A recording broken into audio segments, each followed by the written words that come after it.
এই নির্বাচন সরকার বদলের নির্বাচন না, এই নির্বাচন ঠিক করবে দেশের মালিককে।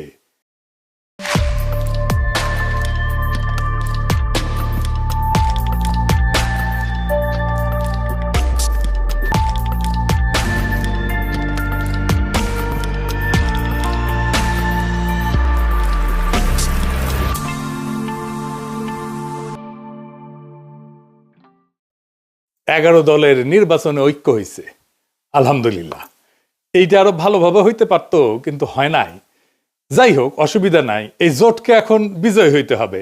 বিজয়ী হইতে পারলে এটা বাংলাদেশের গেম চেঞ্জার হবে, ইতিহাস বদলায় যাবে, বাংলাদেশের রাজনীতি বদল হয়ে যাবে চিরজীবনের জন্য। বাংলাদেশের মানুষ সত্যিকারের আজাদি পাবে। এগারো দলের নির্বাচনে ঐক্য জিতে যাবে, হ্যাঁ জিতে যাবে। এইটা কওয়া যেতে পারে পিস অফ কেক, আপোষে ঘটতে পারে যদি তারা রাইট স্ট্র্যাটেজি নিয়ে মাঠে থাকতে পারে। আর মাত্র 3টা সপ্তাহ। নতুন বাংলাদেশের দিশা দেখাইতে হইলে আপনার একদম নতুন স্ট্র্যাটেজি নিয়ে আগাইতে হবে। আমার স্ট্র্যাটেজি কলে ফুল প্রুফ, বন্দুকের গুল্লি মিস হইতে পারে, আমার স্ট্র্যাটেজি মিস হবে না। কিন্তু মুশকিলটা হইতেছে, আমি যেহেতু জোটের কেউ না, আমি তো হরিদাস পাল, তাই আমার এই ইউটিউব বানাই কইতে হইতেছে যে কেমনে এই স্ট্র্যাটেজিটা ইমপ্লিমেন্ট করবে। তাতে একটা মুশকিল আছে, এটা তো যায় না যাবে প্রতিপক্ষ। আসলে প্রতিপক্ষ যায় না যায় বা বুঝা যায় আপনি কোন স্ট্র্যাটেজি নিতেছেন, এটা প্রতিপক্ষের বুঝতে তো সময় লাগবে না, তাই না? একেবারে বেকুব না হইলে। তাই এই স্ট্র্যাটেজি কয়া দিলেও অসুবিধা নাই। 11 দলীয় জোট এটা যদি অনুসরণ করে ভালো, না করলেও সমস্যা নাই। অনেকে শিখা যাবেন কেমনে জাতীয় ইলেকশনে জিতে আসতে হয়।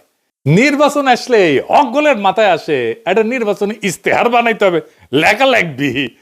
2018 সালের ইলেকশনে তখন ঐক্যফ্রন্টের ইলেকশন কাজ করতেছি লুকায় থেকে, মানে আন্ডারগ্রাউন্ডে থেকে। আমি ঐক্যফ্রন্টের বুঝাইতে পারলাম না যে ইস্তেহার একটা ভুয়া জিনিস। ইস্তেহার আপনারে ইলেকশনে জেতায় না, জেতায় অন্য কিছু। এই ভূখণ্ডের রাজনৈতিক ইতিহাসে 2টা নির্বাচন ফেনোমেনাল হয়েছে। একটা 70-এর নির্বাচন আর 91 নির্বাচন। একটা মুজিব জিতছিল, আর একটা জিতছিল খালেদা জিয়া। মুজিবের 70-এর নির্বাচনে জিতাইছিল কি কন্ত 6 দফা স্বায়ত্তশাসন, তাই না? 91 খালেদা জিয়া জিতাইছিল কি? উনার একটাই কথা, ওদের হাতে গোলামির জিনজির, আমাদের হাতে স্বাধীনতার পতাকা। এই কথাটা, এই যে 6 দফা আর স্বাধীনতার পতাকা, এটা কি নির্বাচনী ইস্তেহারে লেখা ছিল? না, লেখা ছিল না। তাহলে এটা কি যা এত সিম্পল, এত ছোট, অথচ এত পাওয়ারফুল? কি এটা? এটা হইতেছে স্ট্র্যাটেজিক ডক্ট্রিন। নতুন কথা মনে হইতেছে, আগামী নির্বাচনে 11 দলের স্ট্র্যাটেজিক ডক্ট্রিন লাগবে একটা, যদি জিততে চায়। আজকাল আলাপ সেই স্ট্র্যাটেজিক ডক্ট্রিন নিয়ে আসেন। আগে বুঝে নেই কেন স্ট্র্যাটেজিক ডক্ট্রিন ইস্তেহারের চাইতে অনেক বেশি গুরুত্বপূর্ণ।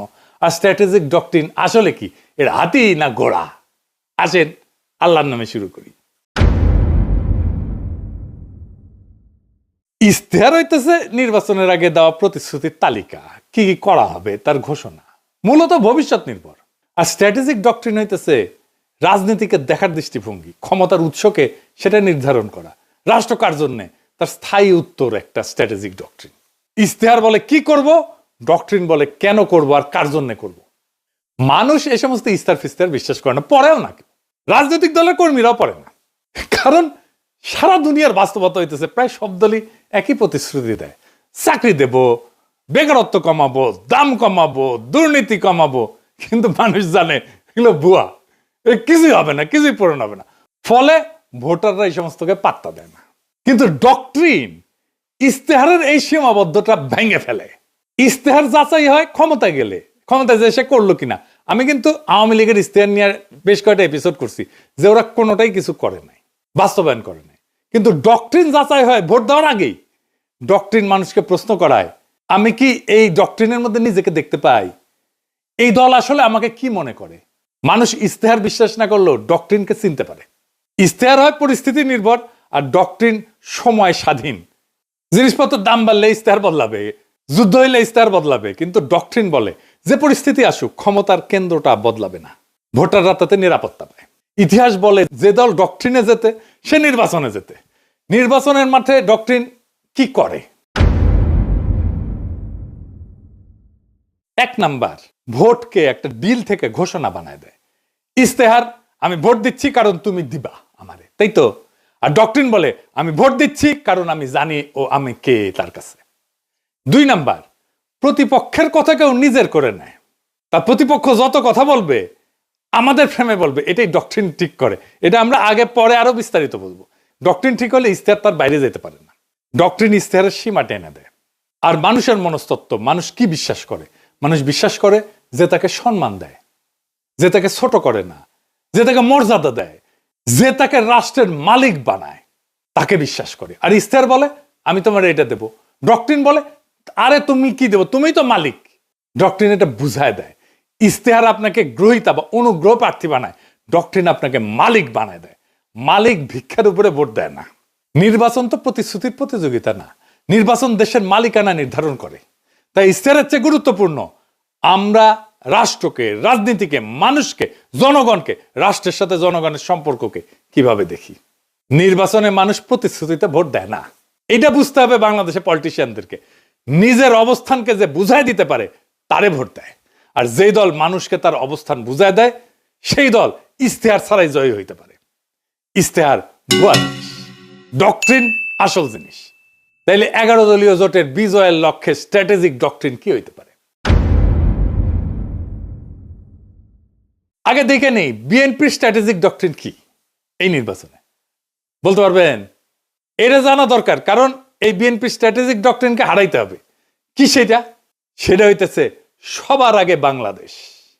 আমার আগে আমরা, আমাদের আগে দেশ, সবার আগে বাংলাদেশ। সবার আগে বাংলাদেশ, সবার আগে বাংলাদেশ। দেখেছেন উনারা সচেতন ভাবে করছেন কিনা এটা উনারাই বলতে পারবেন। তবে এইটা একটা plain and pure strategic doctrine বিএনপির। সবার আগে বাংলাদেশ এটা কেবল স্লোগান না, এটা একটা ডক্ট্রিনাল স্টেটমেন্ট। এইটাই ক্ষমতার উৎস নির্ধারণ করে। তাহলে এই ডক্ট্রিনাল স্টেটমেন্টের সমস্যা বের করতে হবে। সমস্যাটা কি? এই স্লোগানের সমস্যা বের করতে পারলে এইটারে ফাইট করা সহজ। আর এইটারে ফাইট করতে পারলে বিএনপি পুরা ক্যাম্পেইন কোলাপস করবে। আসেন এটা দেখে নিই, আমরা বিস্তারিত খুঁটায় খুঁটায় দেখব। তাইলে বুঝবেন এই সরল কথার মধ্যে কি গরল লুকায় আছে। গরল মানে জানেন তো, বিষ বিষ বিষ। তো দানের শীষের এই ডক্ট্রিনে কি বিষ লুকে আছে সেটা আমরা খুঁজে দেখি। সবার আগে বাংলাদেশ মানে বাংলাদেশ নামে একটা বিমূর্ত সত্তা আছে। সেই সত্তার যে স্বার্থ সেটা জনগণের উপরেও প্রাধান্য পাইতে পারে। অর্থাৎ জনগণ আগে না, রাষ্ট্র আগে। এটা একটা স্পষ্ট স্টেট ফার্স্ট ডক্ট্রিন। এটা শাসনের বৈধতা তৈরি করে। এই স্লোগান দিয়ে বলা হয় দেশের স্বার্থে সব কাজ করা হবে, ফলে অধিকার সীমিত করা, মত প্রকাশ দমন করা, কঠোর সিদ্ধান্ত নেওয়া, দমন পীড়ন করা সবই নৈতিকভাবে বৈধ হয়ে যায়। হাসিনার মতো। হাসিনাও এই একই ধরনের ডক্ট্রিনে বিলিভ করত, বিশ্বাস করত। এটারে বলা হয় ইংরেজিতে ইনস্ট্রুমেন্টাল লেজিটিমেসি ডক্ট্রিন, মানে উদ্দেশ্যের নামে পদ্ধতির বৈধতা। মানে উদ্দেশ্য হইতেছে আগে রাষ্ট্র, সবার আগে বাংলাদেশ। সেই জন্যে ওই সবার আগে বাংলাদেশকে রাখার জন্য যা যা পদ্ধতি আমি অ্যাপ্লাই করব সব বৈধ, সব সহি। এইটা জনগণকে সাবজেক্ট না অবজেক্ট বানায়, মানে জনগণ আর মালিক থাকে না, শাসিত হওয়ার বস্তু বানায় ফেলে। এই ফ্রেমে দেশ উপরে, জনগণ নিচে। জনগণ দেশকে সেবা দিবে, সেবা। জনগণ এখানে রাষ্ট্রের মালিক না, রাষ্ট্রের উপকরণ। এইটাকে প্যাটার্নালিস্টিক ডক্ট্রিনও বলা যায়, মানে অভিভাবক সুলভ শাসন ডক্ট্রিন বা অভিভাবকত্ববাদী রাষ্ট্রনীতি। এটা মানে কি? রাষ্ট্র নিজেকে জনগণের অভিভাবক মনে করে, আর জনগণকে দেখে অপ্রাপ্ত বয়স্ক, বুঝে না, নতুন, অক্ষম হিসাবে। এই এই সোনামণি বসো, জান তুই টেকে হ্যাঁ নয় নতুন নতুন। যাদের হয়ে রাষ্ট্র ভালো বুঝে সিদ্ধান্ত নেয়। এই ডক্ট্রিনে জনগণ মালিক না, তত্ত্বাবধানে থাকা ব্যক্তি, যার সম্মতি প্রয়োজনীয় না, আনুগত্যই যথেষ্ট। প্রশ্ন করাকে দেখা হয় অকৃতজ্ঞতা হিসাবে। Paternalistic doctrine. বোঝা গেছে হাসিনা বলতো অকৃতজ্ঞ জাতি। এইখানে রাষ্ট্র বলে তোমার চেয়ে আমি বেশি বুঝি, আমি সবচেয়ে বেশি বুঝি। এই অভিভাবকত্ববাদী রাষ্ট্রনীতি এমন একটা শাসন দর্শন যেখানে জনগণ নাগরিকরা রাষ্ট্রের সন্তান। সন্তান বললে ভালো শোনায়, আসলে ওই অর্থে না আর কি, মানে অপ্রাপ্ত বয়স্ক জনগণ। দেখেন সবার আগে বাংলাদেশের ডক্টরিন কিন্তু পাল্টায় না কখনোই। মানে ধরেন যুদ্ধেও একই থাকে, সংকটেও একই থাকে, দমনেও একই থাকে। যুদ্ধও মানাবে, এটা সংকটও মানাবে, দমনেও মানাবে, কারণ দেশের জন্য সব যুক্তি খাটে। এটি ডক্টরিনের লক্ষণ। ডক্টরিন হয়ে উঠতে হইলে এরকম যে কোনো পরিস্থিতিতে এইটা কাজে লাগবে। এটা সীমা টানে না, ক্ষমতাকে অসীম কইরা দেয়। এই স্লোগানে কোথাও বলা নাই কি করা যাবে না, জনগণ কখন না বলবে, ক্ষমতার সীমা কোথায় বলা নাই। ক্ষমতা নিজেই তার সীমা ঠিক করে। এটা আনচেকড সোভার্নিটি ডক্ট্রিন, সীমাহীন সার্বভৌমত্বের ডক্ট্রিন। এইটা নিয়ন্ত্রণহীন সার্বভৌমত্ববাদী রাষ্ট্রনীতি। রাষ্ট্র নিজেই নিজেকে চূড়ান্ত ক্ষমতার উৎস মনে করে, যার উপরে জনগণের সম্মতি, জনগণের জবাবদিহিতা চাওয়ার অধিকার, এমনকি জনগণের এটা সীমা ঠিক করে দেওয়া, এটা কাজ করে না। এই ডক্ট্রিনে ক্ষমতার উপরে কোনো কার্যকর নিয়ন্ত্রণ থাকে না। রাষ্ট্রের স্বার্থ সব প্রশ্নের ঊর্ধ্বে। নাগরিক অধিকার এখানে শর্ত সাপেক্ষ হয়ে যায়। রাষ্ট্র বলে আমি সিদ্ধান্ত নেব, সীমা আমি ঠিক করব, তুমি কোন তেজপাতা, তুমি কোন। তার মানে সবার আগে বাংলাদেশ কোনো আবেগী স্লোগান না, এটা এমন একটা স্ট্র্যাটেজিক ডক্ট্রিন যা রাষ্ট্রকে জনগণের উপরে স্থাপন করে এবং ক্ষমতাকে সীমাহীন বৈধতা দেয়। তাইলে এই সবার আগে বাংলাদেশ এই স্লোগানের স্ট্র্যাটেজিক ডক্ট্রিনকে হারাইবেন কেমনে? এই প্রথম কৌশল হইতেছে এটাকে আক্রমণ করা যাবে না। আক্রমণ না করে হারানো যায়, খুব চমৎকার ভাবে হারানো যায়, অপরূপ ভাবে হারানো যায়, মোলায়েম ভাবে হারানো যায়। কারণ আপনি এটা ব্যাখ্যা করতে পারবেন না এখন কেন এটা খারাপ। আপনি জন ধরে বুঝাইতে পারবেন না, টাইম নাই, কইতে পারবেন না বুঝিস এই স্লোগান কিন্তু তোমার স্লোগান। তাই এইটার কৌশল অন্য। কি সেই কৌশল? এই স্লোগানকে গ্রহণ করতে হবে। আমরা এটাকে গ্রহণ করতেছি কারণ রাজনীতিতে যে স্লোগান জনগণের মনে কিছুটা ঢুকে গেছে, সেটাকে ভাঙা সহজ হয় না, কিন্তু সেটাকে নতুন অর্থ দিতে পারলে জেতা যায়। আমরা এটাকে নতুন অর্থ দেব। তাহলে কি হবে? Counter narrative. কিভাবে আমরা এই কথাটাকে নতুন মিনিং দিতে পারবো, নতুন অর্থ দিতে পারবো? তাহলে আমাদের এমন একটা স্লোগান আবিষ্কার করতে হবে যেই স্লোগানের মানে এই বিএনপির স্লোগান সবার আগে বাংলাদেশের স্লোগানের অনিবার্য পরিণতি বলে মনে হয়, ডেস্টিনি বলে মনে হয়। কি হইতে পারে সেটা? সবার আগে বাংলাদেশের কাউন্টার ন্যারেটিভ হবে আমরাই বাংলাদেশ। ওরা বলবে সবার আগে বাংলাদেশ, আমরা বলবো সেটাই তো আমরাই বাংলাদেশ। এখানে কোনো ঝগড়া নাই, এখানে কোনো কনফ্রন্টেশন নাই, এখানে কোনো কন্ট্রাডিকশন নাই, এখানে আছে কমপ্লিশন, সম্পূর্ণতা। বিএনপি বলছে কি আগে, আমরা বলছি ওইটা আসলে কি, কেন আমরাই বাংলাদেশ। বিএনপির সবার আগে বাংলাদেশ স্লোগানকে আমরাই বাংলাদেশ স্লোগান সুপারসিড করে যাবে। এখানেই মূল খেলা। আমি এখানে কয়েকটা দিক ব্যাখ্যা করব কেন, কিভাবে এটাকে সুপারসিড করে যাবে। আসেন সেটা বুঝে দেখি, খুব মজা লাগবে। প্রথমে দার্শনিক ব্যাখ্যা, মানে পলিটিক্যাল ফিলোসফির ব্যাখ্যা। বাংলাদেশ জমি না, পতাকা না, সংবিধানের কাগজ না। বাংলাদেশ হলো মানুষের সমষ্টিগত রাজনৈতিক অস্তিত্ব। এখান থেকে আসে জনগণের সার্বভৌমত্ব। মানুষ মানে রাষ্ট্রের মালিক। তাই আমরাই বাংলাদেশ কোনো আবেগী কথা না, এটা সার্বভৌমত্বের ঘোষণা। বিএনপি দেশকে একটা বাইরের বস্তু হিসেবে দেখে, আমরা দেশকে নিজেদের পরিচয় হিসেবে দেখি। 2 নাম্বার, রাষ্ট্রনৈতিক ব্যাখ্যা বা স্টেট লজিক। বিএনপির ফ্রেম রাষ্ট্র আগে, রাষ্ট্র সিদ্ধান্ত নেয়, মানুষ উপকারভোগী। আমাদের ফ্রেম মানুষ আগে, মানুষ সিদ্ধান্ত নেয়, রাষ্ট্র মানুষের যন্ত্র। এইখানে ক্ষমতার কেন্দ্রটা বদলায় যায়। এইটাকে বলে সাবজেক্ট শিফট। বিএনপি বলে আমরা দেশ চালাবো, আমরা বলি আমরাই দেশ। এই অবস্থান থেকে কাউকে হারাইতে গেলে বলতে হয় তুমি দেশ না। এইটা তো সে বলতে পারবে না। রাজনীতিতে এর চেয়ে আত্মঘাতী কথা আর নাই। 3 নম্বর হইতেছে পলিটিক্যাল স্ট্র্যাটেজির ব্যাখ্যা। এটারে বলা হয় ক্লাসিক ফ্রেম হাইজ্যাকিং। বিএনপি যতবার বলবে সবার আগে বাংলাদেশ, ততবার তারা আসলে বলবে আমরা আগে। তারা নিজেরাই জনগণকে কেন্দ্র বানাবে, আমাদের ফ্রেম রিপিট করবে। এটারে বলা হয় নো এসকেপ ন্যারেটিভ। ওরা কথা বললেই আমার ভাষায় কথা বলবে। 4 নম্বর হইতেছে মার্কেটিং ব্যাখ্যা, পলিটিক্যাল মার্কেটিং আর কি, মানে পণ্যের মার্কেটিং না। বিএনপির স্লোগান অ্যাবস্ট্রাক্ট প্রোডাক্ট সেন্ট্রিক, মানে মানুষ শুধু সমর্থন করে। আমাদের স্লোগান আইডেন্টিটি বেসড, মানুষ নিজেকে এটার ভিতরে দেখতে পায়। মানুষ পোস্টারে লিখবে আমরাই বাংলাদেশ, কারণ এটা স্লোগান না, এটা সেলফ আইডেন্টিটি স্টেটমেন্ট। মানুষ যেটা নিজের পরিচয় মনে করে ওইটার সাথে বিশ্বাসঘাতকতা করে না। বোঝা গেছে? খুব সিম্পল 2টা শব্দ, বিধ্বংসী। আপনাদের মনে আছে আওয়ামী লীগের জয় বাংলা স্লোগানটারে ক্যাপচার কইরা ধ্বংস করে দিছিলাম। আগে ক্যাপচার করছি, তারপরে ধ্বংস করে দিছি, ডেস্ট্রয় করে দিছি। বেশি দিন আগের কথা না, মনে আছে না যেই স্লোগান তাদেরকে উদ্দীপ্ত করার কথা, সেই স্লোগানটাকে আগে ক্যাপচার কইরা ধ্বংস করে দিছিলাম একেবারে পুরাপুরি। এই টেকনিকে এবার আসেন ইলেকশন জার্নির আর্ক। সেটা আবার কি? এটা আসলে কি? নয়া নয়া জিনিস করছেন দাদা, কঠিন মনে হচ্ছে। আরে কঠিন না, সেল চালাইয়া বুঝে যাবেন। আসেন সেল চালাইয়া বুঝে নিই।